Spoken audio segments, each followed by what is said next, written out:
I think I missed doing this as much as you missed me doing this. But what better way to get things started than with just a whole bunch of Pats talk with, the best person to talk Patriots football with, McGarvin. I don't even know where to begin with all this. Yeah, lot happened since last we were on. Obviously, the Patriots and the rest of the NFL went through free agency, and it was an exciting 2.5-ish days, and then it was over. But man, what a ride it was! And he put himself on mute. Not sure what happened there, but no, it's the fun ride. And then now is like the fun ride for the true sicko fans. Obviously, look, you have UFL football to look forward to this weekend, which Tomorrow night. Yeah. Oh, tomorrow night, Saturday. But no, so that's the thing. Like, because when I say sicko fans, it's because the league meetings are next week. There's a whole bunch of rule changes, which there's only one that I've seen that I'm cool with, like 35-yard thing I'm fine with. The one that I didn't realize today, that whole no celebration apparently is some like CD Lamb does. Yeah, that thing. Apparently it's like tied to gang affiliation or something. Yeah, they're claiming it to be violence related. That's kind of dumb. I've also seen, people say that Judon celebration that was also included in like the quote nose wipe, which was what was written in the rule. So hopefully that's not the case. It's kind of dumb. Like the one I understand, like if there is like sort of like not violence, but like it's not like it's the kid from St. John's last weekend who's like on the floor doing the sniper celebration. You start doing that in the NFL, Roger Goodell's gonna have a stroke.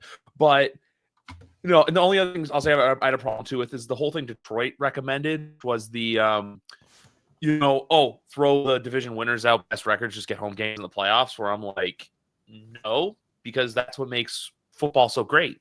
Win your division, get the right to host the playoff. I don't care if you're 9-8 winning your division, or 10-7, or 15-2. You win your division, you get a playoff game. That's the perk. If you wanted to host a playoff game, win your division. If you can't win your division, then you're on the road, bucko. Like, I don't really know what to tell you.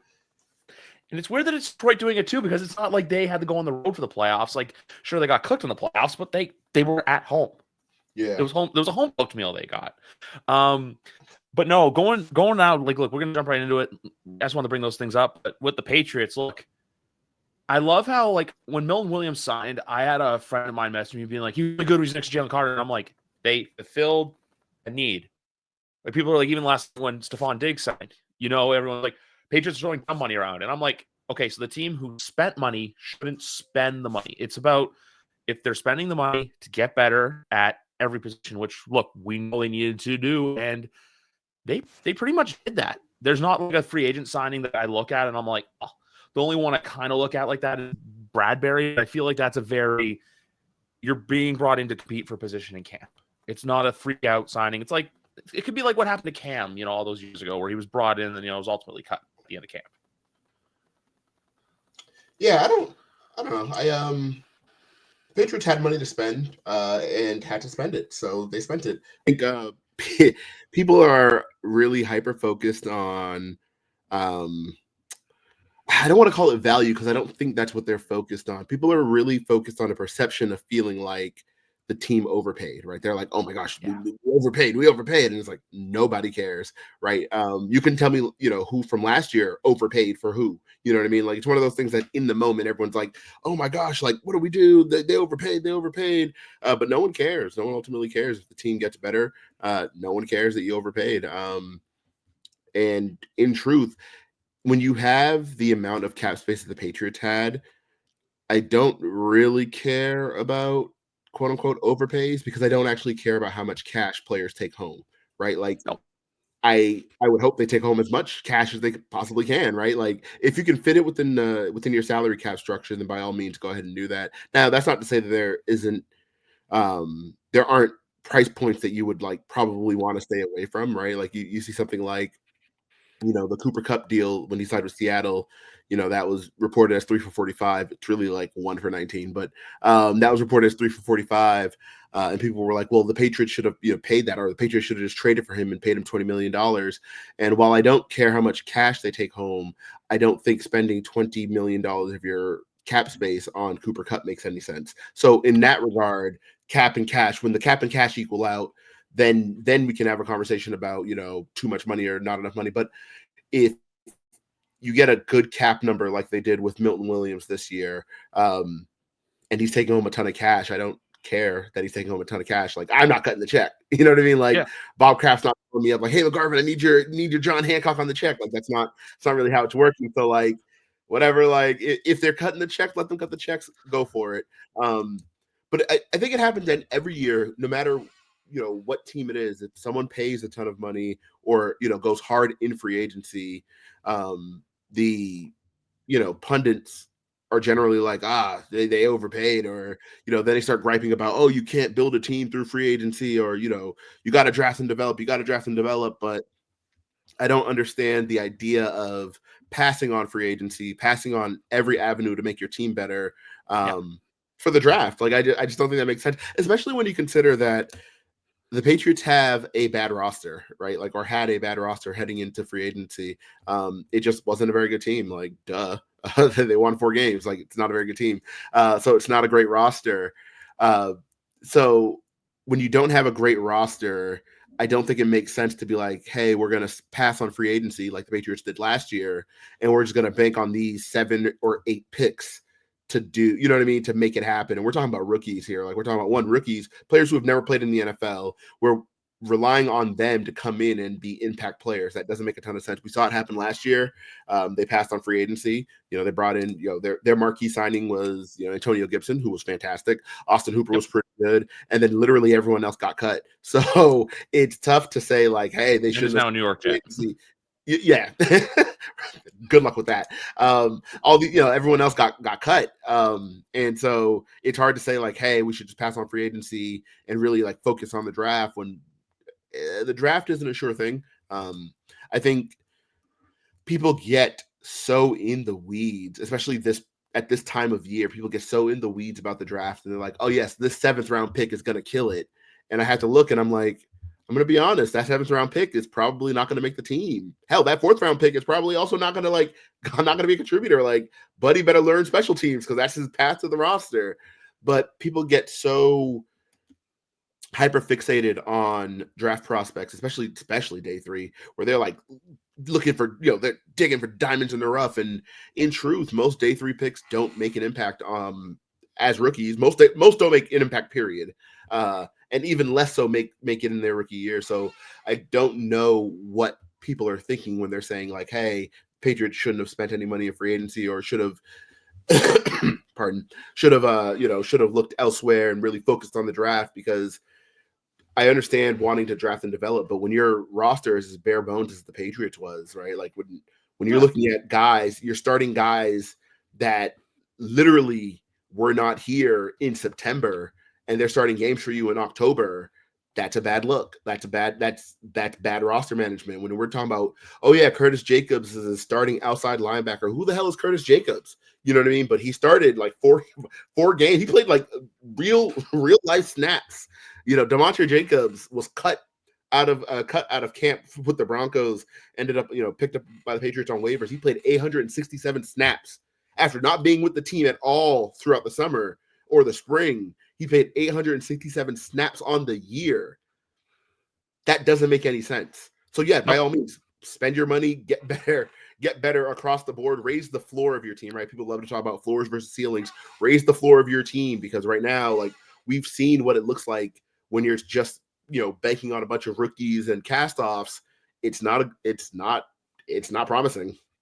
No, that's the exact thing. It's like, we want us to just not get better. No, that's the thing. Like, I don't care where you are in the standings. Every single team from Tennessee to Philadelphia, I'm doing that because that's the first pick, the 32nd pick. Their jobs are to get better year in and year out. And also, too, so if I'm ever in the Boston area again, is the first bank of McGarvin a thing, or yes? But yeah, that's it though. Because now when you look at the Patriots team, the right side of the line, it's solidified. Morgan Moses is a right tackle, Michael Wenu at right guard, which thank God, because Michael Wenu, look, he's a great guard. Just because at tackle, no, he was getting beaten reps silly last year because they kept flip-flopping. Center's a bit of an issue now. I know a lot of people were not ticked off, but disappointed about the David Andrews thing. You know how quiet quitting is the thing? I think it's a quiet retirement. I think it's just, like, hey, but no, like, hey, I'm going to ride off into the sunset. And because of the fact that there was this big love letter for him from Robert Kraft, there was him at the facility last week. I don't know what was going on with like him and the McCourties, and I know he's got his podcast with Brian Hoyer, but there was this, I think, some like pre-draft party or whatever going on at Gillette Stadium. So he's still actively involved. It's not like, hey, you're like this. No, so that's what I think it is. It's just like him retiring without the flowers. Just like, hey, I'm walking away. Like Brandon Graham, I don't think it got pretty reported that he retired as well this year. I don't think a lot of people picked up on that one as well. So I'm just saying like that sort of stance. Obviously, two different situations, but still. Left guard, we'll see what happens there. Cole Strange. So right now it's Garrett Bradbury, Cole Strange. And then left tackle, which Andrew Callahan had the banger of the tweet yesterday of every man on a plane to Baton Rouge to get their measurements done. But I like that. He had the best. Will Campbell handled it very well. And I keep doing this too. I don't understand where everyone's coming in of like, all of a sudden, oh my God, his arms are bad. When all from like September, October, we were hearing, you know what? He's going to be left tackle next year. He's who a lot of Patriot fans want. And now, because this is the thing I hate about the draft time too, is when there's the people that I love for the draft, like, the Daniel Jeremiah's underrated draft analyst, Charles Davis, who's going to be the new college football analyst for CBS. With Ian Eagle and JJ Watt calling games is going to be very interesting to hear JJ doing the play. Yeah. But regardless, though, so like when I hear the Jeremiahs, those guys of the world saying that, and then you have all the other NFL guys, like the guys who they'll watch the film or they'll watch the combine and the pro day tape, and go, oh, measurements, he's not this. But what about everything else surrounding him? That's my thing with Will Campbell. If you think the talent's there, I'm sorry, who gives a shit about what his arms are if he can be a hell of a left tackle? It's basically like saying, hey, let's go out for dinner tonight. Well, if you go out, say, if you want to go get Domino's. Oh, okay, we're going to walk into this one. No. I want the one on the other side of town. Okay, then why didn't you say that before? So it's just like, do you want the left tackle? I'm not saying he's here to be an all-pro, but do you want the left tackle when you need the left tackle? No, because if you go in the year with a left tackle situation of him starting, Viridian Lowe is your swing, that's fine. Most Patriot fans are going to say this right now. Viridian Lowe is not your starting left tackle in 2025. He had a good 2024, but he is not a starter. So all I'm here to say is, if you think Will Campbell can play, why risk passing? Why risk it? Okay, so let's start with the talk. Let's do the line all together. I think the competition at center is going to be really interesting. Garrett Bradbury is a fantastic run blocker.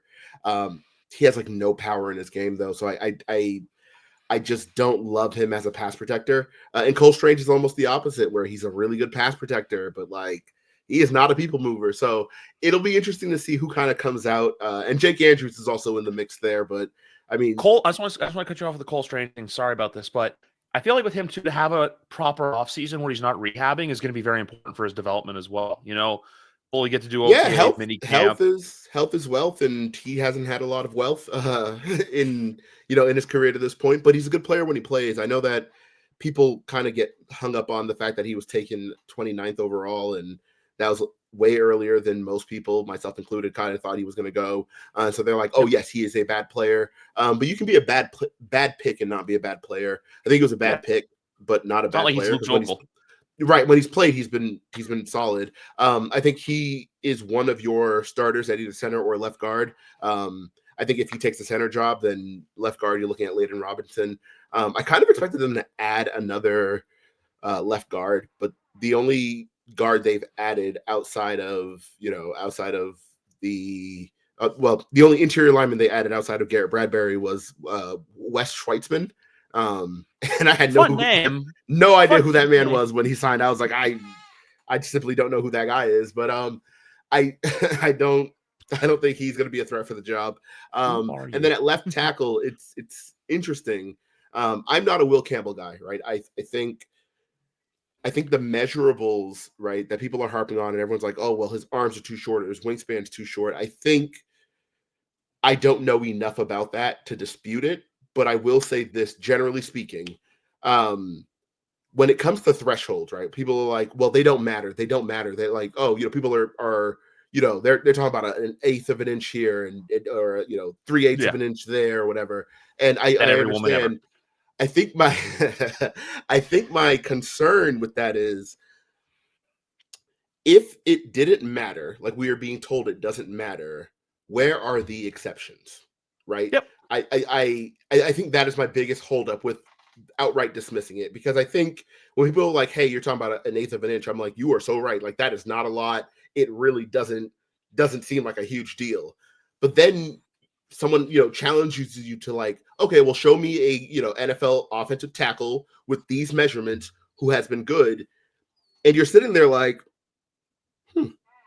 okay, well, good point, because I don't know very many, right? Like when we're talking about specific to arm length, right? We're talking about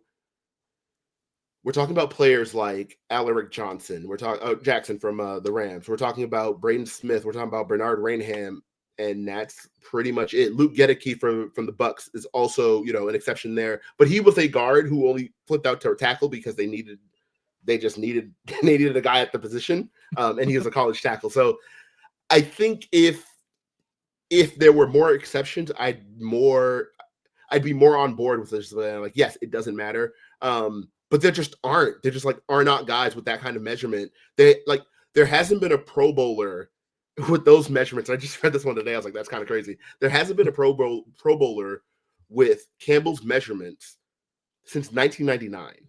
Oh, good Lord. That's a long ass time. Now, does that matter? I don't know. Like, probably not. Like, I don't know. I just don't know. But the lack of exceptions is making me wonder, like, well, maybe they're on to something, right? Because if NFL teams are as desperate for offensive tackles as we know that they are, right? Like, everyone needs tackles. Everyone needs tackles. And they're just like outright saying like, hey, these guys cannot play tackle. With their level of desperation, you would think if it didn't matter, if it wasn't as big a deal as we're being told it is, they would just stick a guy out there. But then you see guys like Joe Thuney, right? College tackle, played tackle 3 of his 4 years in college. In the NFL, he was an all-pro guard. He was all-pro just this past season. He kicked out to left tackle, and he had a rough Super Bowl, right? Like that, and his issue there was just a lack of length. He just didn't have it. Like Josh Sweat was long arming him, and he just didn't have an answer for it. And that's just tough. So does it matter? I don't know, maybe not, but like people smarter than me are telling me that it matters. So like, and I don't know enough to dispute them. So I'm just like, okay. Generally though, with Will Campbell in particular, the reason I'm not a big Will Campbell guy is because I think if you are taking a player in the top 5, it doesn't make a ton of sense to be like, hey, we are going to take a guy in the top 5 and hope he becomes the biggest outlier in the NFL. It seems the Quentin Nelson conundrum. Yeah, and Quentin Nelson was great. I mean, he was 6th overall, and he was I believe he played tackle in college as well, and they kicked him inside the guard, and he's an all-pro guard, a Hall of Fame guard. Cool, it worked out there. I just think if people were more sold on the tape on Will Campbell, we wouldn't be having these discussions, right? I think there's some people who are less than thrilled with some of what he's Todd put on tape this year. McShay's co-host on his podcast was one of them. I don't know his name. He was saying that the tape's not standing out. Yes, so that's been the things, right? So people are like, oh, he's going to be really good. In truth, what it sounds like is he is a very good tackle. He is the best tackle in this class of not. He's not what Joe Alt was last year, though. Exactly right. I think with Joe Alt, you saw it immediately. The best comp that I've heard someone put out there for him was Peter Skoronski, I like that. The guard for the Titans. Titans from Northwestern, yes. Yeah, his measurements were worse, right? He was a little shorter, his arms were a little shorter, and he was shorter in terms of height, and he was a little lighter. So, like, not a perfect comp there, but it's the similar situation where, people were like, well, he can play tackle, and he got to Tennessee, and they immediately were like, guard. And then it's like, all right, cool. They stuck him in at guard, and then didn't have a prime tackle at that spot. So it's like, well, I'm sure if he could have played tackle, they would have stuck him out at tackle. Now, will that be Will Campbell?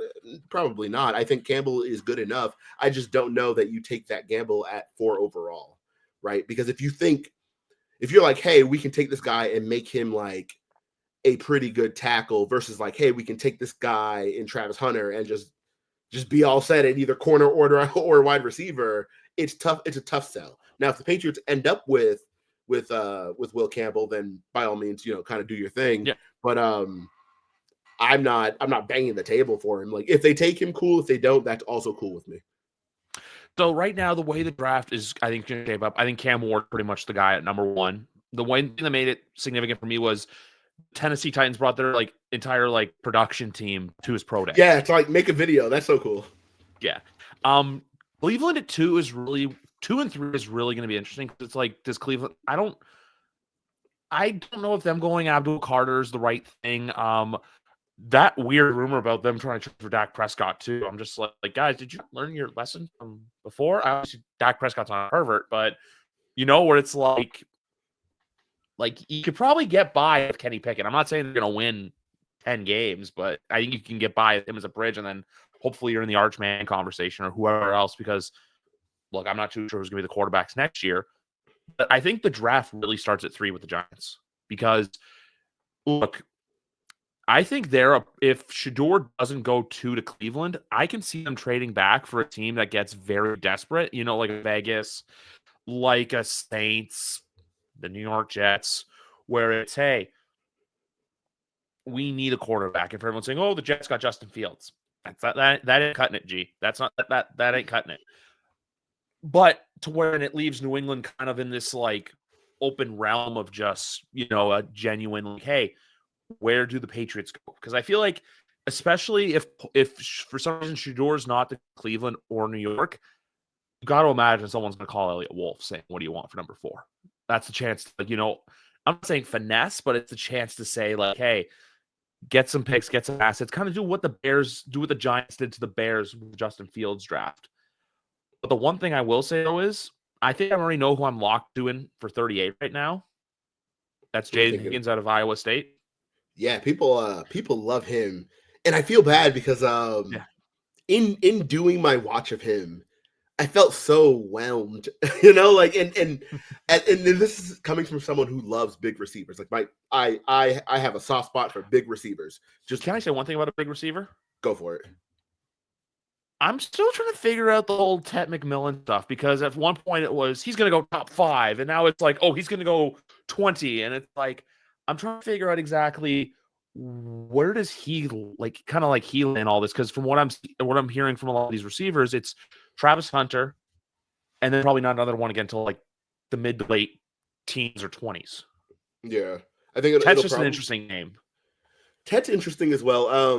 His size is fantastic. And again, my soft spot for big receivers. I think 4 is way high. I thought 4 was way high. I mean, even going into this season, and people were like, "Oh, Ted's going to be wide receiver 1," and I'm like, I don't know. He doesn't have the explosive athleticism that I feel like a lot of NFL teams are at this point looking for. Right? They're just drafting big fast guys, and he is not a fast guy. He's more Drake London than anything. So I think 4 was too high. I think this kind of shift towards him being late teens, early 20s is just kind of a course correction from earlier this year, where everyone was just like, oh yeah, that guy's gonna go top 5, and I'm like, that's egregious. I think he's gonna be a good player, but top 5 is absolutely absurd. But Higgins is interesting. I like big receivers, 6'4", I think 226. He's a big fella. He just doesn't really. He doesn't move me. Whatever. If they take him, that's fine too. But he doesn't move me. You know who does move me though? If we're talking about big receivers, Trey Harris from Ole Miss. Man, I spent the weekend just watching him, and I was just like, dang, I kind of like his game. And they use him as kind of a catch and run threat, and that's not his game. But it didn't look crazy, so I was like, hold on, he might got a little bit of juice. I kind of see it. But I know a lot of people love him at 38. Sure. If the Patriots trade down and they want to take a receiver in the first round, my pick there is Matthew Golden. I think he's a fantastic player, and it has nothing to do with his combine. I know he ran a 4.29, but he doesn't look like a guy who runs 4.29. When you watch him play, he's not running fast. He's not super fast. I think in pads, he's probably closer to 4.41, 4.42. So not a burner, but fast. He's just regular fast, right? His combine time 4.29 makes you think he's gonna really make it happen, but that's not really his game. The receivers is gonna be interesting because I think Personally, fucking bugs. Whoa. Sorry, big ass beetle. But I think there's actually like a pretty significant drop off after like the first 8-ish guys. It's like you very quickly go from like, oh, this guy's like pretty good to like, ooh, all right, this guy's gonna take a little bit of time. He's gonna take a little bit of time. So it'll be interesting. I think the draft in general, though, when we're talking about the top, I have a little bit of a different opinion. I know that, you know, the Giants recently signed Russell Wilson, and everyone's like, okay, they have Russell Wilson, they have Jameis Winston. That should take them out of Ted McMillan. That should take them out of Shedeur Sanders. But I don't know if I buy that. I think going into the season with Wilson, Jameis, and Shedeur makes a ton of sense, right? Especially if you feel like Shedeur is going to need a little bit more time to cook. He's going to need some time to get kind of acclimated to the pro game, and he has two vets ahead of him. Now, people are like, well, he has two vets ahead of him. They're not going to take a quarterback. But Russell's on a 1-year deal, right? 1 year, 10.5 up to 21 million. So they're paying him to like kind of start. He's your bridge guy. Jameis is on a 2-year deal, 2-year, 8 million at four a piece. That is like classic backup money. Like he is just there because they need a backup quarterback in, you know, for the future. They just didn't have one, right? Like prior to last week, they had just, you know, Tommy Cutlets, and that was like it. That was their entire wide receiver room. So it's like, their entire quarterback room. So it's like, all right, cool. They just needed a guy who's going to be there for a couple of years, and that's Jameis. So I think Shedeur kind of slots in there. I don't know. Some people feel like it's cope. They're like, oh, well, you just want, you know, Travis Hunter to fall. And I'm like, you're right. But I also think it does make like intellectual sense. Now, in truth, I think Cleveland is probably the team that takes Travis Hunter. I know that Abdul Carter has been popular. Has been, you know, a popular pick for them. But I think they're after a receiver and $40 million. Right. And you have Myles Garrett, obviously. But I think they're after a receiver they're hurting for a receiver way more than people are willing to admit. I know they have Jerry Jeudy. They signed him to, you know, he's not him. But he's not. Yes, exactly. Like he's a good complimentary player, but like doesn't move the needle. Yeah. So I don't know. I think Travis Hunter 2 makes sense. And then that would leave, you know, Abdul Carter 4 to the Patriots. And that would be fine too. The vibes are a little weird with Abdul Carter, though. That the foot injury that was mentioned or whatever at the combine. Wilson did the same thing. Yeah, and they're like, "Oh, it's no big deal." And I'm like, I don't know. Feels kind of like a big deal. Like, kind of feels like a big deal because like it's a foot injury on a pass rusher. Like, what happens if he can't get back from that? Like, if he's going to take a little longer to, you know, to round into shape. Like, are NFL teams comfortable with that? And I guess we'll find out, you know, when the draft rolls around. But I think his draft positioning is a little shakier now than it was last month. Yeah, I completely agree with that. I think, like I said earlier, Cam's a lock for 1.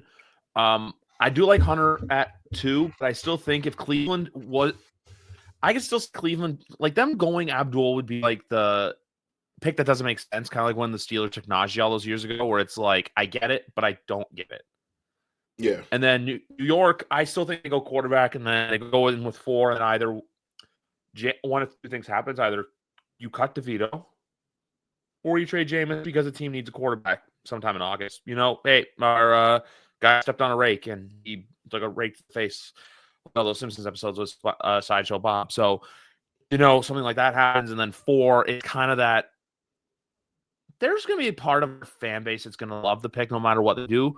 But there's a part that's going to be upset. But there's one pick that started to come in, and some people were saying, "Oh, the Patriots should do this," and that was Ashton Genty. And I'm like, I would want Elliot Wolf's job if that were to happen, because that's what I call.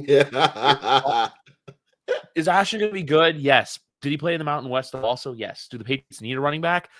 They could use one, but you take that on day 3. You know, running back, it's like take someone and hope they turn to something. There's been a couple names that surfaced. Like the one that I found was Neil Kansas, for example.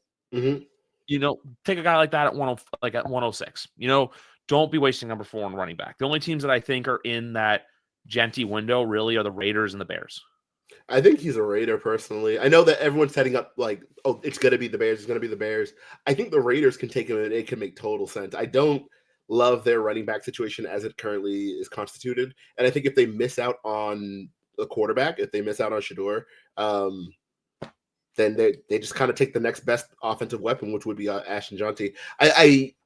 Four is so fucking high for a running back like that. That feels irresponsible. I agree with you. I think that's way too high, especially for a team that, like, with the Patriots, you're looking at a team that needs talent, and I understand that everyone's like, oh yes, they need talent, so you want to take a talented running back. I get that, but they have Antonio Gibson, they have Ramondre Stevenson. I just don't know that, like, you're gonna take spend your top 5 pick on a guy who's going to be part of a rotation, right? Because, like, you would only make that move if you were like, he is going to be our feature bell cow. We're gonna run him like Saquon, and I just don't really. Or they got the Bears' offensive line, or so, like, I don't think that makes a ton of sense, unless you are one of the people who thinks that Ramondre's job is in jeopardy. I am not one of those people. I don't think it makes financial sense. They just signed him to an extension this past, last offseason. They signed him to an extension. And the worst thing was that he fumbled a bunch, but that hasn't really been an issue outside of it. It happened his rookie year. And then this past year it cropped up again. But I don't know that we've seen anything that makes us think like, oh, the Patriots are definitely going to move on from Ramondre Stevenson, especially considering they haven't added anyone like in free agency. They haven't been connected to anyone. They haven't been any, no whispers, no trade talks, nothing. Like, this doesn't look like a team that is looking for a starting running back. So I don't think Ashton Johnson makes sense there. It's also $12.4 million in dead cap if they were to cut him this year. It's $8 million in dead cap in 26. If anything, it's in 2027. If it's still not working out, $3.2 million and 1.6 all they would owe on dead cap. So, it's not that terrible because I always knew with him. And with a lot of the contracts from last year, though, was there was a lot of escape doors. Hunter Henry's contract like that. One of the players I wanted to bring up for the team, though, you mentioned Cooper Kupp earlier. I know everyone freaked out over Sam Darnold's contract. There is a way for them to get out of it. That's a year-to-year contract as well. That is also, that's a one-year deal as well. It's a one-year deal, like 35 million or something like that. So I love it when contracts come out, everyone just sees the big number and it's like, oh my God, they gave him how much? It's like, no, guys, there's outs for a reason. It's like, the one we're going to dig up right now. Stephon Diggs was a 3 or $69 million contract, but only 26 of that's guaranteed. Yeah, that's going to end up being about a one-year deal as well. I feel like it'll probably come in at, I don't know if the official numbers are out yet. I haven't really been on Twitter today, but I think that, when those numbers come out, it's going to come out at like one for 19 or something like that with 7 million on the 7 million due next year, dead cap kind of situation. I think that seems kind of obvious. That 69 number is almost never going to happen. I think you always want to look at the guarantees, right? Look at the guarantees and then see, all right, if X amount is a signing bonus, how much of his year 2 salary is guaranteed? Because that's really what you're looking for, right? Sorry, still working through the cough. That's really what you're looking for, right? Because, like, when you're looking at NFL contracts, you're looking at their P5, right? Their salary. And if that is guaranteed, beyond year 1, because year 1's going to be guaranteed because that's almost always how they do it. Year 2 you usually have a little bit of guarantees, and year 3, generally speaking, don't have guarantees. So if you see a low number of guarantees, you have to, one, account for the signing bonus, right? Because the signing bonus is always guaranteed. And you're looking at their P5. So if on a number like 26 million, you say they give him what, a $10 million, and again, I'm speculating because we don't know the exact numbers of his signing bonus yet. But if they gave him a $10 million signing bonus, that would leave $16 million in guarantees over the course of 3 years of the contract. That kind of tells you, like, that's going to be a one-year deal. That's going to be a one-year deal with, that the team can take further if they decide to. But generally speaking, that's probably going to be a one-year deal, and the team can move on from underneath that afterward. So with Diggs, I'm not really worried about that. When you see a big number like 69, and it's paired with like another big number like 69 million with 40 million guaranteed, you're like, holy shit, that's a real contract. Like that's real money. But when we like I said with Cooper Kupp, like you saw that number, you saw 3 for 45, and immediately everyone was like, oh, what a huge deal. And I'm like, that's bullshit. And then it turns out it's a one-year deal worth $19 million, and their out is next year. You know what I mean? Like they are done after this year. The Seahawks can just wipe their hands of it and be and be good. And they would just owe him the $8 million on the prorated, $8 million left on the prorated signing bonus. So like, not a huge deal. Doesn't really matter. Yeah, no, that's the exact thing. Everyone's freaking out about, like, not freaking out, but everyone's just like, oh my God, they're throwing this money away. The one I remember too, this is the one I started to stop freaking out over contracts, was when Cam had that 1 year. It's like 1 year, 15 million. It's like, oh my God, how do you pay Cam so much? And it's like, okay, the initial structure of it, which also I was saying, I need Pat's cap for all this. I don't know where Miguel's been on Twitter, but we need him. But it was $5 million was the money that he guaranteed, and the other 10 was all bonus. It was all bonus, roster incentive based money as well. So when you have to learn to read the fine print of the contract, that's why when contracts come out, everyone jumps to the guarantee. The guarantee is one thing to pay attention to. A lot of it's not, what the guy's getting right now. And it's also, if Diggs doesn't go out there, and I don't think any Patriots fans expecting Diggs to be 2017, 2018, 19, 21 to whatever you want to say, pre-Houston Diggs, like from Minneapolis Miracle to when he left Buffalo. But his big thing is going to be, and I wonder where the roster is going to go now, because I do worry about Kendrick Bourne's job security with, just with bringing him in. I just say that because it's like, where does this leave him? But, come in, you help Drake, you get Demario Douglas open up. People aren't going to like to hear this. I do think Jalen Polk does get a second chance in this roster. You're not just going to take a second-round pick from last year around back and just say, be gone with you. People are weird about Jalen Polk, man. Holy shit, aren't they? Like, that is so strange. Like, the way people talk about him, like, what bad year with a bad coaching staff. What do you expect? Like, what?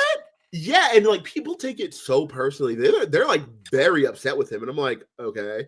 And they're like, oh well, did you see what he said on Instagram? I'm like, who cares? Who cares? It's wow, 21-year-old kid was talking shit on Instagram about like, it is March 27th. Like, come on, it's so dumb, and people are like taking it personally that he said he had the best hands in the league, and then he had all those drops, which is actually fucking hilarious. They'll be like, I had the best hand in the league, and then for him to just drop a ton of passes, especially because that is just straight up not his thing.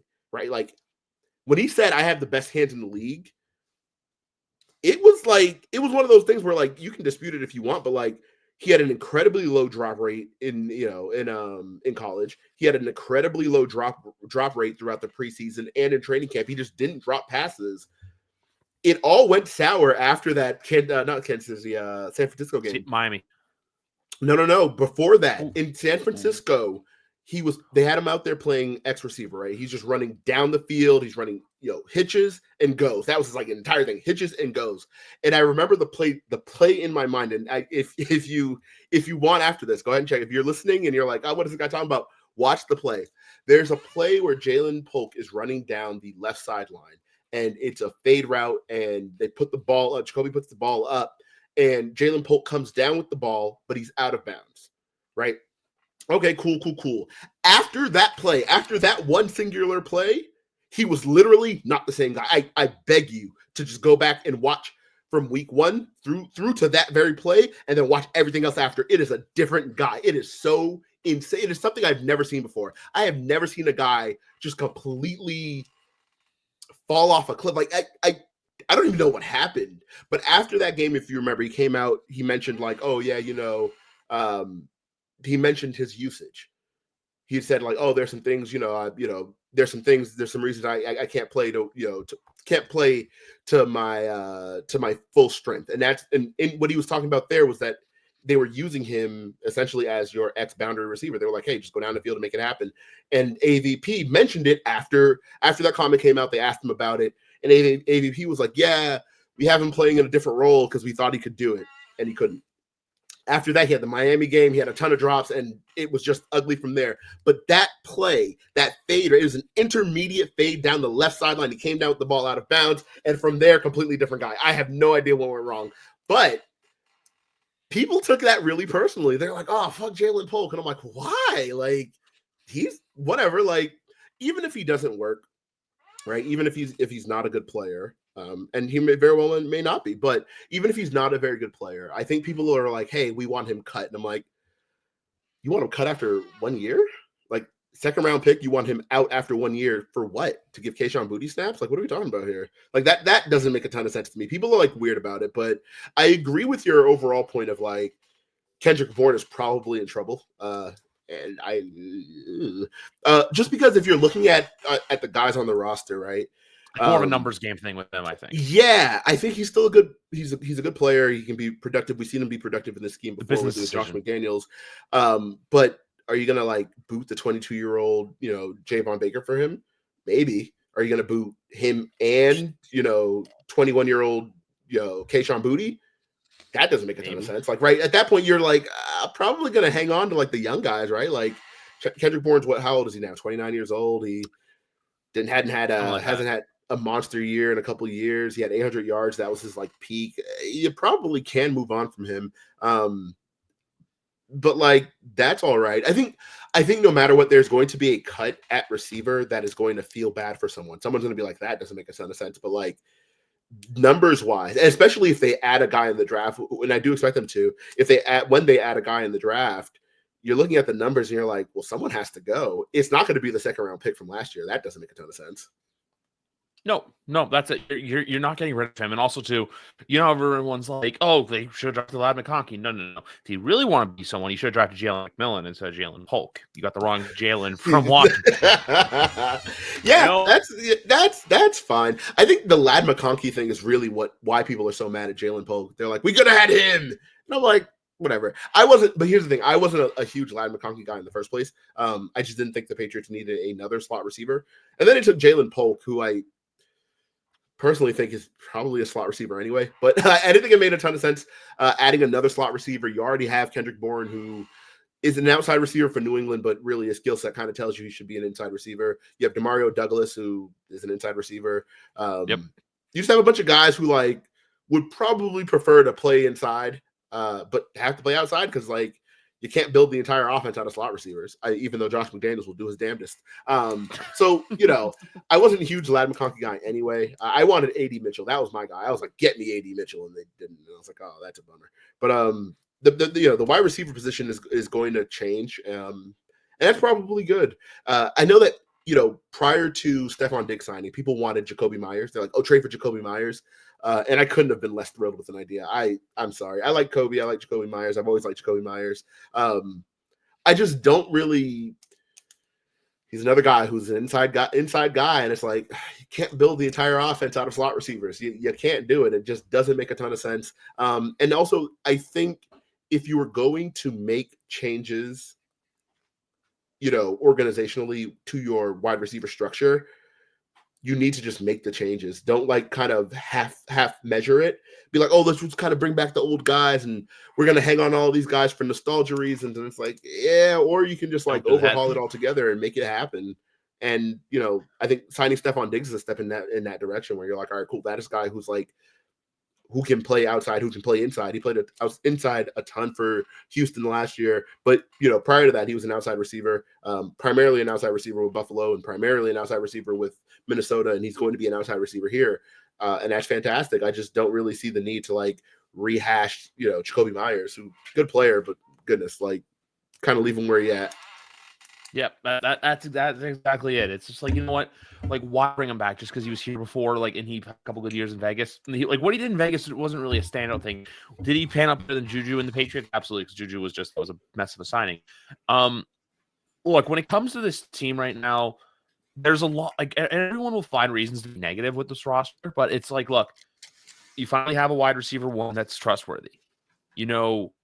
Christian Gonzalez has got, Batman and Robin in the back corner field there, him and Carlton Davis, which thank you, Derek Stingley, for getting Christian Gonzalez $30 million a season starting next year. That's not a knock on Stingley. Stingley's good. I just don't Derek Stingley's more money than PS2, who's having time of his life in Japan. Okay, so the Derek Stingley contract's interesting too, because the reporting on it made it sound like he's going to get paid like a ton of money. And he's not, right? So they reported it as a 3-year extension, right? Worth about $30 million a year. And that's a huge extension. You're like, holy shit. Like, he blew the top. And I remember, I think it was Jordan Schultz, who works at Fox, who had tweeted out, like, he blew the top off of the market. And then Mike Florio pointed out that, like, it's a 3-year extension on top of 2 years. So it's actually a 5-year deal. His average annual value is actually much more middle of the pack than blew the top off because he still $25 has million signing bonus. See, that should tell you right there. It's not a huge deal. He has his 5th year option money, so they already had the 2 years baked in there. His 4th year of his rookie deal, his 5th year option money, and then they added 3 years onto the end of that deal. And so it looks like a huge, holy shit, because they reported it as a 3-year deal. It's actually a 5-year deal, so it looks crazier than it is. That said, I think Christian Gonzalez is going to obviously get paid a ton of money.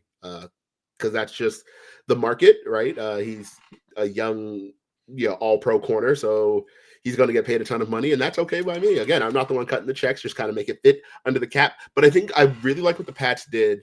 We haven't actually gotten to talk about the Carlton Davis deal. Carlton Davis signed a deal. It was a 3-year deal. His contract looks huge as well. People were like, "Oh, he's going to get paid a ton of money." Again, his actual number is closer to 21.9. But I actually really like what they did. It's a 3-year deal that's actually just the 2-year deal, and it kind of takes us right up to a Christian Gonzalez extension, right? So Gonzalez is going to be extension eligible after this year. Probably won't get one after this year though, because that's only his 3rd year. After his 4th year though, cool, you're probably going to extend him there. At which point your Carlton Davis, the guaranteed money on the Carlton Davis deal is going to run out, and you can just then shift it. So the Patriots are basically looking at it like, hey, we have a all-pro corner on a rookie deal, so we can afford to spend $20+ million on another corner. And once that deal is up with that corner, we can now shift that $20+ million from our Carlton Davis to our Christian Gonzalez. I think that was brilliant work by Matt Groh and Elliot Wolf and them for negotiating that deal, and especially because it just makes sense. You're just like, all right, cool. And they're going to add another corner in the draft. We know that that's kind of coming down the way as well. So I think that they handled that masterfully. So I just want to go back to Derek Stingley for a second because I went to Sport Track just to track the numbers. Mm-hmm. So this year it's 1.4 million as his base, and it's a $10.5 million signing bonus. Then it's 21 million, 20 million, 21 million. But here's the kicker: there is an potential out in 2029, that's 4 years, $90 million contract, 0 dead cap. Tells you what you need to know. Just follow the money. Just follow the money. I also like that you reference Mike Florio because I know he gets a lot of flack online, but he's someone I really like, and I actually listen to his radio show daily on my driving around for work. But no, he really basically he's the one who basically also got me on that too. The whole wait till the real numbers come out to divulge a contract. But with all Patriots, I just wanted to give my flash stats. Also a white whale for me. But with the Patriots, though, there is one signing that really stuck out to me that I'm really excited for more than anything. Is it time to talk about Milton Williams? Oh, it is time to talk about Robert Spillane. Oh, Robert Spillane, really? Well, look, I have to watch Jelani Tavai take meaningful reps at linebacker anymore. We get Juwan Bentley, hopefully back healthy, Robert Spillane, and we'll see. Do you fill Marte Mapu in that position? Do you draft who as your 3rd linebacker? Yeah. Do you put Tavai it's gonna in there? Be Tavai. Yeah, I think so. Yeah, but I just like Robert Spillane because I feel like he's gonna be that underrated vocal leader that you don't hear about, the average fan won't know a lot about. But then, people like our wonderful friend Sophie will get the chance to speak to Robert and get those little nuggets for us that make us go, I like you. Yeah. All that stuff. But no, you know what though? No, Milton Williams, I don't care because, and also I have a take for this year. More than Milton Williams being good, I think we see the real Keon White this year. I think we get that. Yeah, he's not going to be the only pass rusher, so that'll be cool. That'll be sick. Hopefully, he'll have a sack after week 2 because he didn't last year. But again, he was literally the only pass rusher. Jelani Tavai won't be the starting linebacker. My bad. It's going to be Robert Spillane, Robert Spillane, Juwan Bentley, Harold Landry. Harold Landry's an edge player. I don't really count that. If we're talking about just base defense, we're looking at the big heavies. I think that your Sam backer there is going to end up being Jelani Tavai because he is one of your 3 best linebackers. I know he is really unpopular right now, and I know that's mostly because he needs someone to hold his hand. He told the fans to stay in their place. Holy shit! Why would he say that? But people were not happy with him, so I understand. People are out on Tavai, and he was playing out of position, right? So his best usage has been on the edge, playing as your, as an on the ball linebacker. Yeah. And last year Bentley got hurt and they were like, hey, we need somebody to play inside linebacker. And they just stuck him out there and he can't run. Like that's just not his game. So, his play wasn't good. And then he told fans to stay in their place and people got upset with him. I understand. But I think if you're looking at like the linebackers, and you've seen those aggregator accounts on Twitter and they'll like post, all the players in the position group and be like, oh, who's the odd man out? And I'm looking and I'm like, they're like, oh, the Patriots have these linebackers. And I'm looking, I'm like, I don't know, man. Tavai is one of your 3 best linebackers because, like, it's just not that good a room, right? Do you have put Bentley, Mapu yes, safety then? No, so Mapu usually isn't included in there. I think Mapu's like a safety. I like That's him what I at meant. linebacker. Safety. That's why I meant safety. Yes, yeah. I think he's a safety. I like him at linebacker. I like him a little bit closer to the ball because he's a pressure player. He pressures the football, right? Even if he's not like a ball hawk, he is someone who is always around the football. And we saw that to end last year where, he finally got back from the neck injuries. He's playing meaningful snaps and like he's punching the ball out. He's intercepting passes. He's passing, breaking up passes. And you're like, damn, this guy's like always around the football. Like everywhere you look, like he's like putting his hand on a football. And those are the kind of guys that like are just gonna be good, right? Because good things happen when defenders touch the football. Just flat out. That is like football 101. Good things happen if the defender gets a hand on the football. You need guys who get their hands on the football. Marte Mapu does that. I think he's probably just going to end up doing a little bit of both where he's like playing deep. He's going to play down in the box, a little bit of safety, a little bit of linebacker. But if we're talking about like pure linebackers, I'm like, Tavai is like really one of your 3 best linebackers because like who are we talking about, underneath him? Like it's not a huge, like you look at the names and you're like, oh, I don't know, man. Like Jack Gibbons, like that's a special team. But Christian Ellis, like nice little player, but he's a role player. He's like, you're going to bring him in. He is not a guy that you're going to stick out there and be like, hey, we need you to get out there and play 54 snaps for us. Let's go. I was fine with this tender, by the way. What happened? I was fine with the tender they gave him. You know what? I had no problems. I know people saw the money. The same thing too. People saw 15 million. Like, oh my God, how do you do this? I'm like, just wait. It's not that. They're basically, I think it's a contract they gave him basically where they're saying, hey, we want you to perform and get better. Yeah, well, see, the Patriots had to match that number, right? It's 13.5, and 13.5 over 2 years. And I know that people have kind of misinterpreted that. I remember when it came out, people were like $13 million a year for him. And I'm like, that is not what that says. That says 13 million over 2 years. That is about 6.5-ish. But the Patriots had to match if they were going to retain him, they had to match whatever. Sorry, again, the big ass bug. They had to just match whatever the Raiders offered. So the Raiders offered him 13.5 and the Patriots were like, we want to keep him, so we have to match that 13.5. Fine, whatever. I think Christian Ellis is a good player. I don't think he's one of your 3 best linebackers. So I think him and Spillane play more or less the same role, right? They're kind of your weak side pass coverage kind of linebackers. So I don't know. I like keeping Ellis around. I just don't think he's going to, really move the needle as much for me. Christ. Can you see it? Holy shit! I can't see it. I see. I see. It is crazy. Just fucking over here, kung fu fighting. So yeah, I don't know. Robert Spillane's such an interesting choice. I think he's such a baller. Like every time you watched him with the Raiders, you're just like, damn, that guy's just like around the football. Like he was just always around the football, and like we said, good things happen when defenders get their hands on footballs, and he is someone who got his hands on the football. So I'm excited about him as well. I thought we were going to talk about Milton Williams, though. Holy shit. We will, but there's another reason why I'm excited about Robert Spillane, and it's 2 words, and it's going to involve swearing. Fucking psychopath. Yeah. He just go hurt people. He plays with such a reckless abandon. Like he is just, I don't understand how he's not hurt more because he's just like flying around and just hitting guys. And he's only 230 pounds. Like he is not a big linebacker, but he's like, I don't know, I'm going to play like I'm 250. And I'm like, all right, fuck it. That's awesome. No, Milton Williams is the belle of the ball. Carolina Panthers, you nearly had him, but we said, no, we're going to give him a little bit more. Look, you get him in 90 and 97 healthy, like just... Yeah. That is a hell of a combo. I think the Patriots finally have a really good defensive interior after really hurting at that spot for the last like 3 years, right? Because last year you had Devon Godshaw, Jaquelin Roy, who hurt his neck and then like just never played again. That was weird because he was just like questionable every week and just like never played again. So I was like, a that was a sack bummer. against CJ Stroud. Yes, and I thought he was a player who made a play a week, so I was like excited for him, and then he just like never played, and I was like, oh, bummer.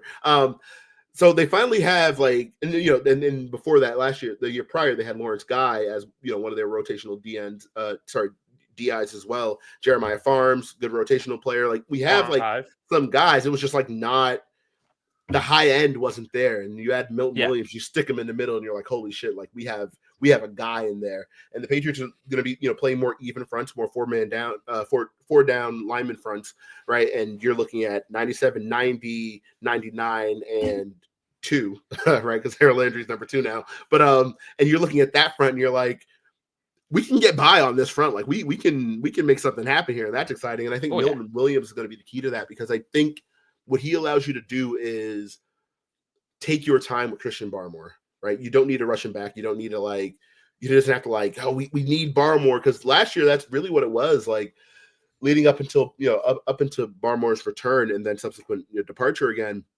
Leading up to that, it was tough because they needed him. They're like, yo, we just need Barmore because we're not doing a thing up front. There's no juice whatsoever in terms of pass rush. There's no juice in terms of run defense. Nothing is, we have nothing doing.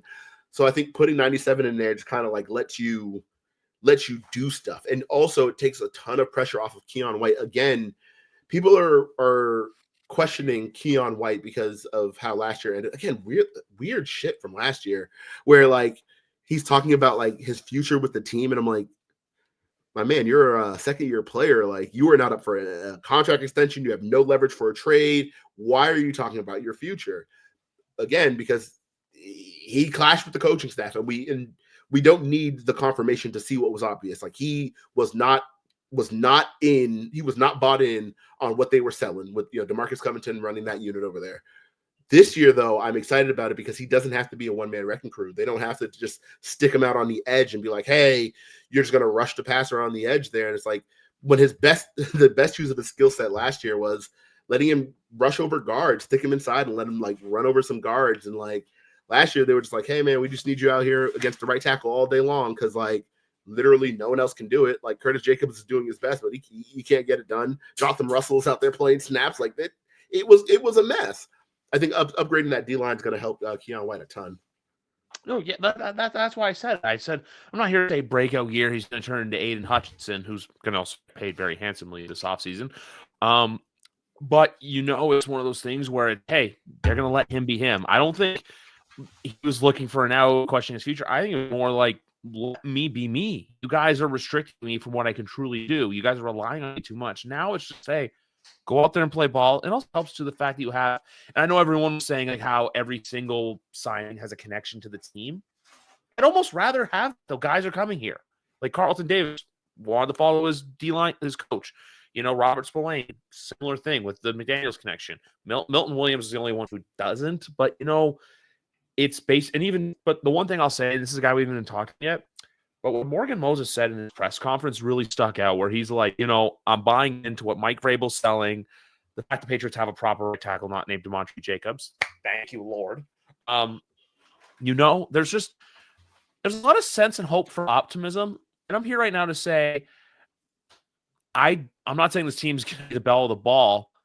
I still have the why not us mentality, especially considering if Tua gets hurt, it's Zach Wilson and Justin Fields, the only two quarterbacks to worry about in the division. I say that because Buffalo's in the S tier. Patriots aren't going to go worst to first unless something bad happens in Buffalo with injury or anything like that. But I can definitely see this team winning at least 6 games next year.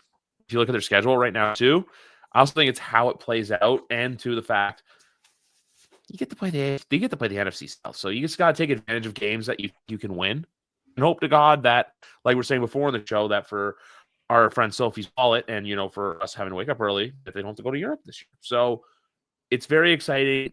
It's very promising. And you know what? We've been doing this for almost an hour, but it's felt really good because it's been a really long time. Yeah. And there was also a lot to talk about. Oh yeah. which doesn't always happen, especially the last show we were on, we were just kind of like recapping the playoffs or whatever, but that's like not as fun because like the Patriots weren't in it and they haven't been in it for a little while. So it was nice to actually have like something Patriots related to talk about.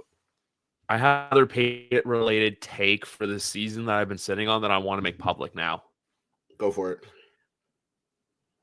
I don't think Mac Jones signed in San Francisco just to sit there. I think there's an actual chance he could be the guy, especially if they can't get a proper deal done with Brock Purdy. Think about it, Kyle. Think about it. I'm just like there to say, like, it wouldn't shock me if he actually played some games this year, especially if they can get a contract done with Brock.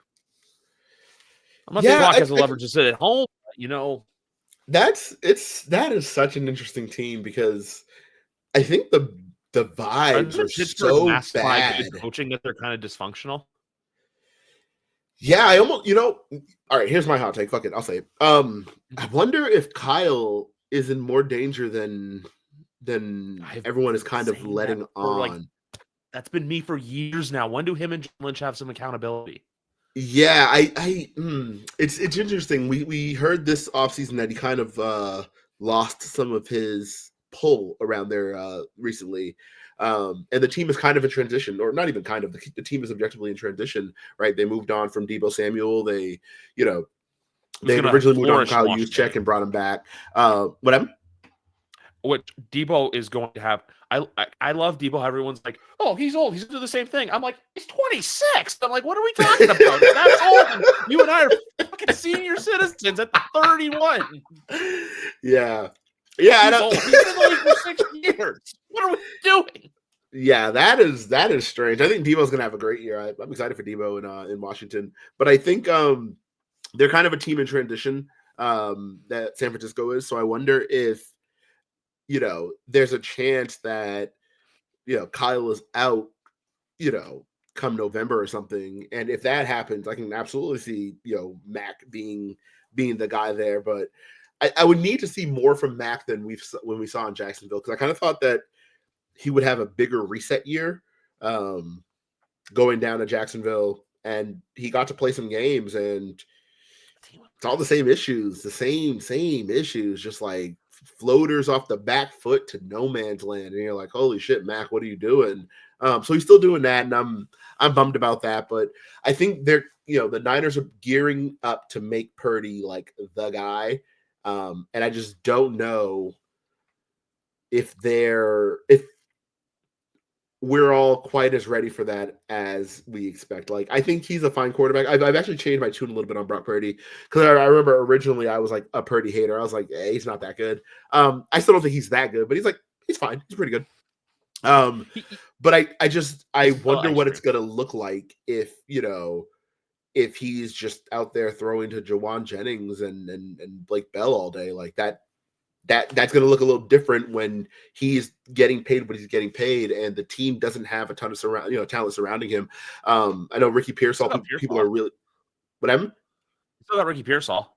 That's what I was gonna say. I know people are really excited about Ricky Pearsall. I just got to see a little more from him personally before I'm like, oh yes, they're fine. They're going to be fine with Pearsall.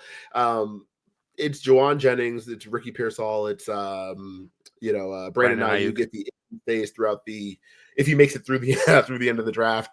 But I'm curious to see what it looks like when he is the guy who has to like carry the team. And I don't believe he is being carried, right? Because everyone's always like, oh, people just think Brock Purdy's being carried. I don't know that he's being carried, but I also know that I don't think he is carrying the team. And I wonder if it's going to look different when he is carrying the team. And right now they're kind of setting up for him to be the guy to carry the team. Yeah, I at least agree. Carry their passing game.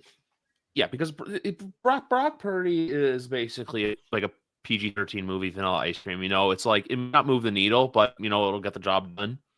Yeah. Like there's nothing flashy to him. It's just like, hey, he's like the better version of Daniel Jones.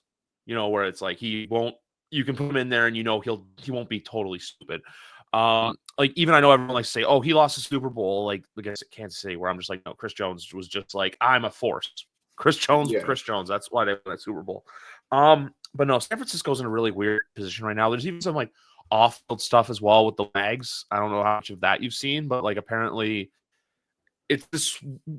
I learned this all through TikTok apparently because when Kyle Juszczyk got released, and Fred Warner's wife was posting some stuff like celebratory, like a celebratory drink, or something like that, and then it's like this whole reports of like apparently of how like it's like borderline segregation with a lot of them, where it's like the whites hang out with the whites, like the blacks hang out with the blacks. Like I don't know too much about it, but it was if I can find so random.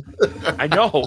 Because there's the whole thing too, you know, like the Kills and the Juszczyks are so close, and like Kristen wrote this like beautiful love letter, which I don't take too much into Kyle getting cut. I think it was John Lynch probably saying, we need to take a pay cut, or can you use some restructuring? He probably said no, went somewhere else. John Lynch said to him, hey, we'll give you this cheap contract. Okay, fine, I'll come back. That's what I think it was there. No, I saw a couple things with that where it was just like this weird parallels with, like I said, Claire Kittle, Christian Juszczyk, Sidney Warner. But I still think with San Francisco and Pittsburgh, it's like dysfunction, but it's masked by coaching. You know, the coaching like kind of is the shield behind it all. Yeah. I wish I knew what Pittsburgh was doing. I don't like any of what they've got going on. Well, they're going to win 10 games, go to the playoffs, get bad, and then buy up their fans. And they're becoming the Dallas Cowboys. Here's my beef with them, right? Plan A appears to be Aaron Rodgers. And I just think that man is cooked. So it's like, okay, your plan A is to like run back what the Jets didn't want. Like the Jets couldn't make it happen with Aaron Rodgers, but you're going to make it happen with Aaron Rodgers. Redraft Jalen in a row. Ooh, that'd be fun. Yeah. There was the 1-2 people were like saying, basically those, you know, the memes of the people smashing their TV. It's like, and the Pittsburgh Steelers are like Shamar Stewart, DN, Texas A&M. No, Pittsburgh, I don't know, and then Cincinnati. Look, I'm happy they got their extension, but to take victory laps for the thing you were supposed to do, you know, when it's like, like when you tell your wife asks you to do something, and then you gleefully go up to her afterwards and be like, "Hey, I did that," and she's like, "Well, I asked you to do that." Right. That's what Cincinnati did. It was, "Hey, no, you don't get roses for this one. You did the thing you were supposed to do. You get a hearty handshake and a do the next thing. You don't get this victory lap of look at us." No, like that's. They got a hell of a discount on that T. Higgins deal, though. That was interesting. But hey, you know, some people it's not about the money, and it appears for T. Higgins it was not about the money because holy shit, he got hosed. Yeah, he did. There's another team out there that I might eat. I'm probably gonna end up eating crow and looking stupid for this in a year. But Kansas City hasn't done anything this offseason to really, you know, move the needle and get better. I know they're Kansas City and they've been to 3 straight Super Bowls. But, you know, because you like my tweet where everyone was like, oh, Travis Kelce back. And I'm just like, he's 36. Yeah. Like, what do we expect? He's cooked. He's cooked. Yeah. Like, Travis Kelce cooked. He is cooked. He is cooked. They lost a lot of talent, though. Just Justin Reed and then Wharton on the D-line. And then bring in Robert Tonyan. I'm just like.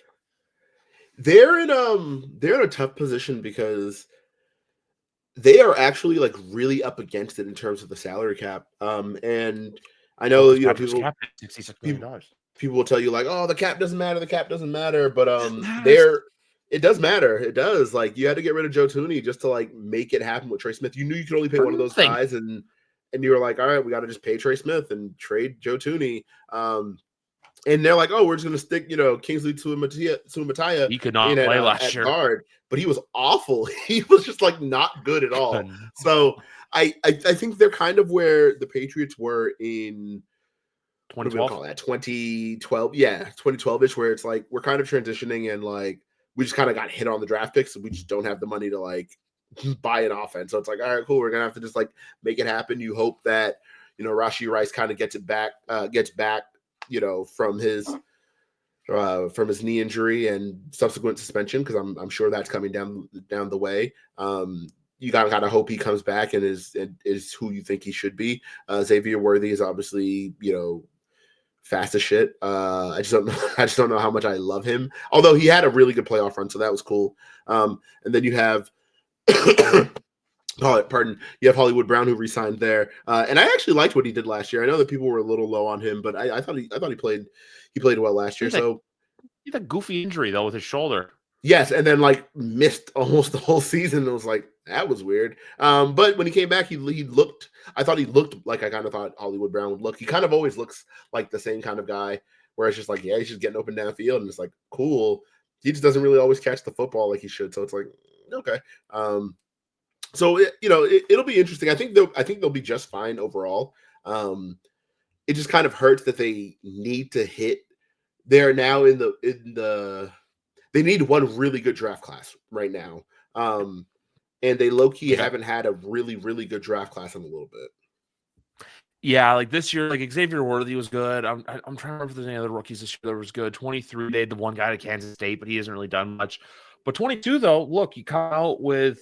Also, I'm saying that too because I think losing Justin Reed's they're going to feel it more than they think. It's not like L'Jarius Sneed where it's just, hey, we'll just add someone else in on there. But knowing them, they're going to find the random corner in the fifth, safety in the fifth round who's going to go in there and just be Justin Reed 2.0. But Brett McDuffie has been great for them. George Karlaftis has been great for them. So those guys are going to want contracts as well. So, and I know I'm saying that the whole thing in Kansas City, like, I'm not worried about them. I'm just here to say, like, I think that for right now, they're kind of, they're probably just going to cruise control on and just end up in the AFC Championship game again next year. It's just going to be, yeah. Because the other thing too with last year as well is Patrick Mahomes wasn't spectacular. That's the thing. Like, he wasn't Mahomesian. Yeah, I think they're going to have to find that fine line to where, and also I say this too because he is turning 30, and I've always said this: what's he going to be when he turns 30, and also to once Travis is no longer there, which is, I feel like this is the last year. I said it last year. I think after this he's done. I just the way it should have been, but look, he can chill around and be the kid who does nothing on a group project but still gets an A. But they'll be fine. It's just for them. Denver's no longer a slouch. Denver, which I still wonder, out of Denver or Atlanta, who's the quarterback to kind of have regression, who's the quarterback to keep improving? Because I think Michael Penix has the potential, and I know everyone with Kirk Cousins was saying, oh, why not just go somewhere else? No, I think what they're doing is perfect because God forbid Michael Penix tears his ACL in May. You have a great insurance policy in Kirk. I know Kirk didn't have the best year last year, but you still have that. And then with Denver, do we see from Bo Nix what we saw from CJ Stroud? I don't want to say Jaden Daniels because I think Jaden Daniels is that special and he's got the right cast around him. But then too, with the whole, even going back to the AFC, who's guarding CJ Stroud? Are we going to go down there and join Titus Howard on that offensive line? Like who's their guard? I'm like Kendrick Green gone. Yeah, Laramie Tunsil. I think Laramie Tunsil will learn more about after. Yeah, there's more to that. Yes, that was more personality based, and obviously we didn't know that going in. But on the one hand, I like what Houston did on their offensive line because like their offensive line was terrible, and they were just like, "Hey, all these guys suck. Let's get them out of here." But what I don't like is that the guys they replaced them with also suck. So it's like, okay, like what the fuck was that? That was a weird decision. Like. You would think like, oh yes, they moved on from these guys. They're gonna replace them with like some like pretty good players, and everyone they added was just worse than the guy that they were replacing. Right? They traded for Ingram from the Vikings, and he was awful. So it's like, okay, whatever. I don't really know what Houston is up to, but I'm curious. I'm cautiously optimistic that CJ Stroud will be able to overcome that. I think with CJ Stroud though, his regression might be a little overstated wide receiver because he was missing his emotional support wide receiver. He was missing Stephon Diggs for half of the year, and then Tank probably not and Tank Dell, obviously got hurt, and I don't think he's going to be back this year either. I agree. So I think they were in flux, and as a result, CJ kind of gets blamed for that, especially because he had such a good rookie year. I think he'll be fine. I think he'll be fine. He's gonna be an exciting player. As far as like the Denver versus the Atlanta question, I think Bo Nix is probably the one to kind of regress to the mean, and that's just by nature of the fact that he reached a higher high than Michael Penix Jr. did, and so he has a little scary though. He's gonna come. Yeah, that's gonna be a fun defense. But I think their offense is gonna be fun too. I think him and Marvin Mims have a legitimate connection. Him and Cortland Sutton, obviously, they played well together. I think though, Atlanta has more room to grow because Michael Penix wasn't like a standout. So I think if we're looking for who's going to regress more, I think it'll just be Bo Nix because he has a little further to fall because he had a really good year. So he has a little bit of further to fall. Atlanta kind of just needs to like show me something, do something. I think Raheem Morris's seat's a little warmer than people want to think. I honestly can see a full house cleaning in Atlanta this year if they don't make the playoffs. Yeah, I don't think they should, but I could see it. Atlanta basically, look, McGarvin, ever since 2017, we broke. They haven't been the same. Yeah. Like, they blew. That tweet came up recently because tomorrow is 3/28. Everyone, fun fact. Party like it's 3/28. 3/27 today. With that game too, I always remember during COVID, I was watching it and I was like just pretending to be nervous, and everyone's like, what's gonna happen? I'm like, I don't know, leave me be. But like when they re-showed it because of COVID. Yeah. But there's so many teams this year, like with the NFL, where I'm just right now, I'm like, what are you gonna be? And and I have a team, what are you gonna be? And there's a team I think that's gonna be better than people think. I'm not saying they're gonna be good, but I don't think Dallas is gonna be all the way terrible. I know Brian Schottenheimer's not it, but they went 7-10 without Dak last year. I think they'll at least be a team that's in the playoff conversation. I don't know if they make it, but they're definitely not going to be they're not going to regress. I agree with that. They're not my pick for the team that I think is going to be a little frisky though. I think if we're looking for they're not my pick for frisky. They're my pick for I can see them being better than people give them credit for. Gotcha. I think a team could be like friskier than everyone's kind of ready for it. I think the Rams can be like, and I know it's weird to call them frisky because like they have Sean McVay, so you're like, and they have Matthew Stafford, and they have. I think I think they're gonna do some stuff. I think they're gonna make some noise. I think that they're the favorites to win the division.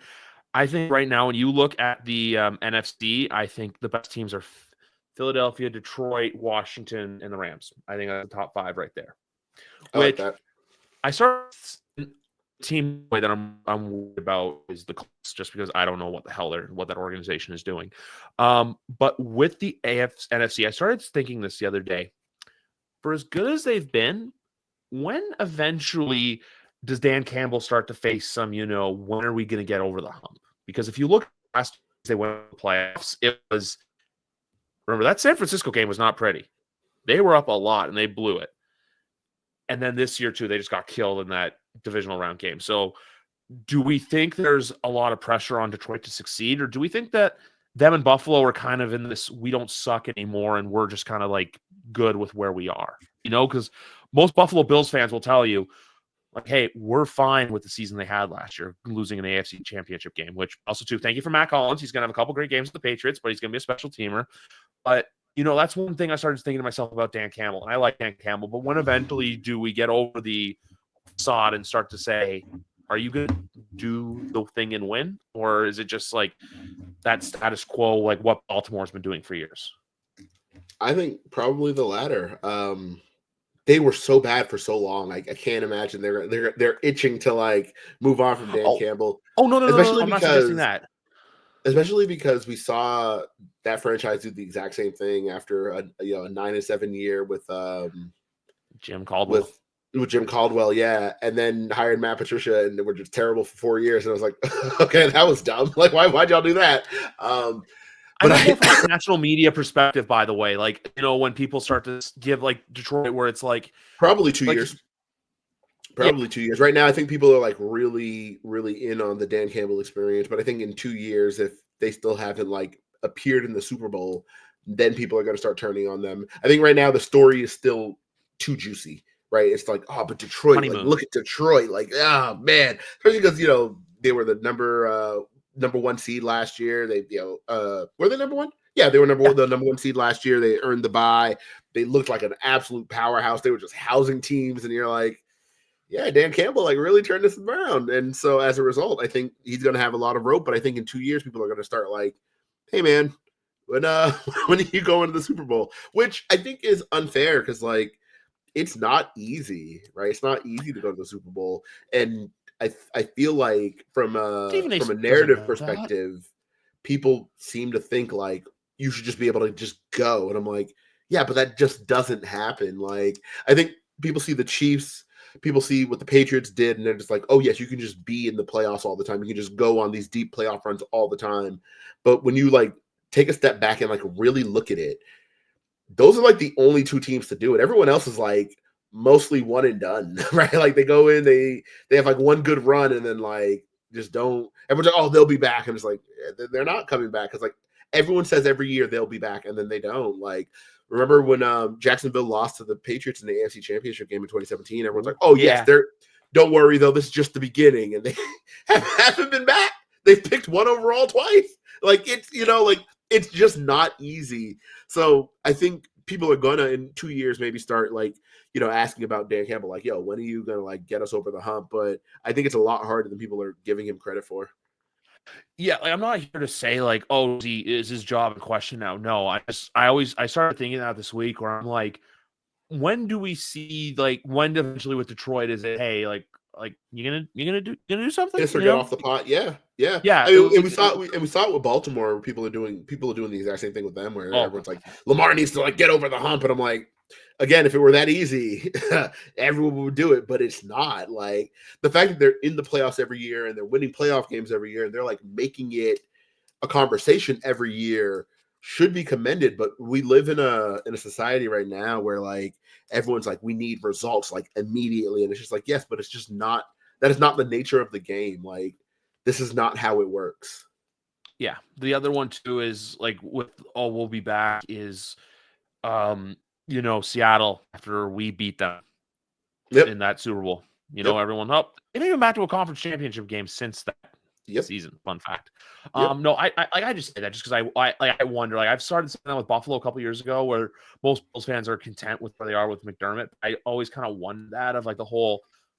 When eventually do you need to get to this? Just get to a Super Bowl because I think if you appear, yeah, because a Bills Lions will be a dream Super Bowl because for us it's either we get the epitome of just fucking just humiliating the Mafia, or we get an off season of them just on the high horse, which dear God we don't ever need to see. But even with the I was saying with the Patriots in Seattle too, because I was thinking about it, like because how the talk always comes up with Tom, where it's like, oh, I'd give one of the Super Bowls back to go 19-0. And I was thinking more or less about any of those Super Bowls, like which ones would they have won? And there was two that came to mind, and they were both in the 2010s. If they had beaten Denver to go to the first Seattle Super Bowl, I don't think 2013. Yeah, I don't think they beat Seattle that year. Seattle was just too good.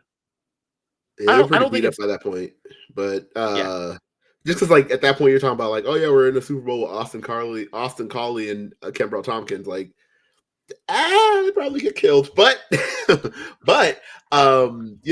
beat Carolina though if they make it. Yes, in 2015, if they beat Denver in 2015, I do think they win the Super Bowl that year as well. Yep.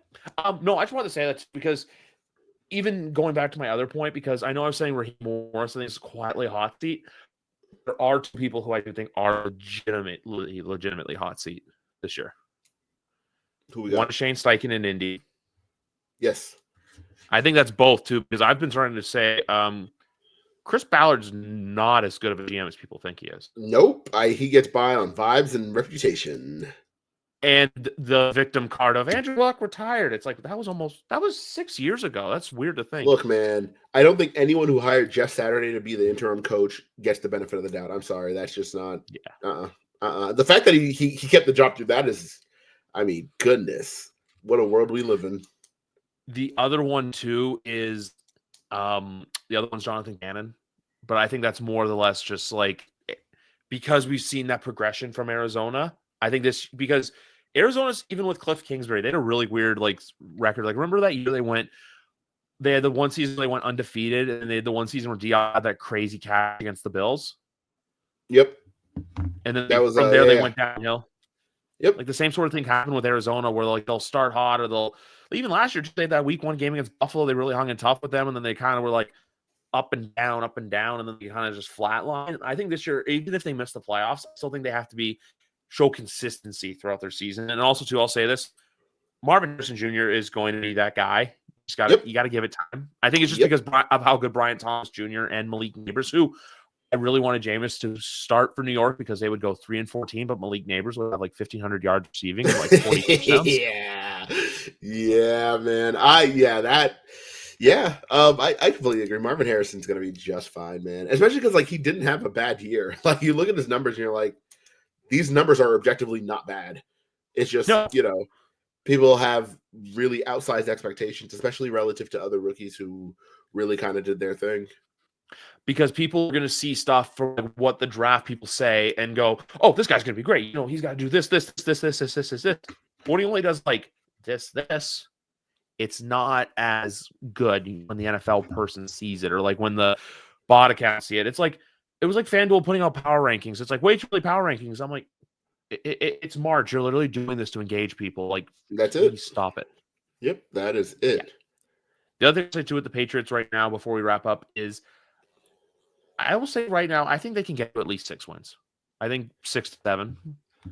Yeah, I'm not going to argue against that. I've had someone say like 8 or 9. 9's probably a little aggressive, but like, why not 8, right? Like, sure. Like, why not? I think right now, 5 is the floor, 8 is the ceiling. I like that. I'm not going to argue with that. Yeah. Because like, when I look at the rest of the division, like Buffalo's probably going to do their thing and win, 12, 13 games. Miami is a team. I was also another one too. I just don't know what to think of them. They're in a bit of a mess. I think we'll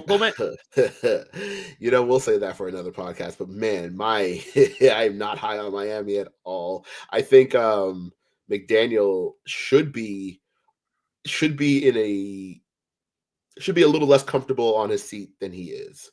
Let's just put it that way. I think him and Chris Greer is the same thing. And then New York, I need to see it before I buy any hype. The Jets are perpetually a team that just needs to show me. I will believe it if you show me. If they don't show it to me, though, I don't care who they bring in. Some of the takes from Aaron Rodgers when they traded for Aaron Rodgers, the takes that we got from there. I'm like, I don't care. Show me something. And then they went out there and they, he blew his blew his Achilles. So you're like, all right, like, you'll give him the mulligan. And then last year he just stunk. So it's like, yeah, I told you. See, you got to show me. You lost to Jacoby Brissett, for the love of God. Yeah. That was one of the most fun games of last year. Oh, but you know what, folks? Sometimes you just got to do things like this. You got to return back to the podcast scene. We're going to be back to normal schedule before you know it, too. Which, moment of honesty, I was going to say this for off camera, but I'll say it on camera.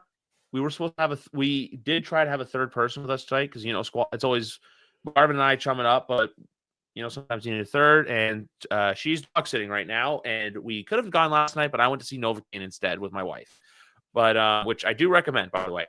But you know what, guys? Podcast is back to its normal schedule, taping about 1 to 2 episodes a week. We will definitely be back sometime soon as McGarvin gets through his bug epidemic and his cough. Holy cow! But, can you see it up here? I see your eyes. Just like, God, like I can't wait to get off so I can just like murder it. Oh, man. Anyway, guys, it was a blast doing this with you, McGarvin. Guys, like I said, more podcasts coming out because 4 weeks from tonight, we're going to be reacting to whoever the Patriots took in the draft. Any last words? It is all right if the Patriots draft Will Campbell. Just going to put it out there. I know that I think it's important that even if I don't like a player personally, if I'm like, hey, I need this guy, I just know people are going to take it way left if they end up drafting Will Campbell. It's not like they're drafting Isaiah Wynn. Like, relax. Like, he's still a good player, just not my cup of tea at 4. Yeah, and then there's a guy as well from Florida who had a pro day today where I'm like, I don't care how good or bad you are, I want you. The guy that's like 6'6" and like 424 pounds. Yeah, a unit. You can run the tush push successfully with Drake May if you have him. But anyway, guys, you know what? We're wrapping it up here. Have a great night, and as always, guys, Drake May breakout season year 2 coming very soon. Have a good night. Bye.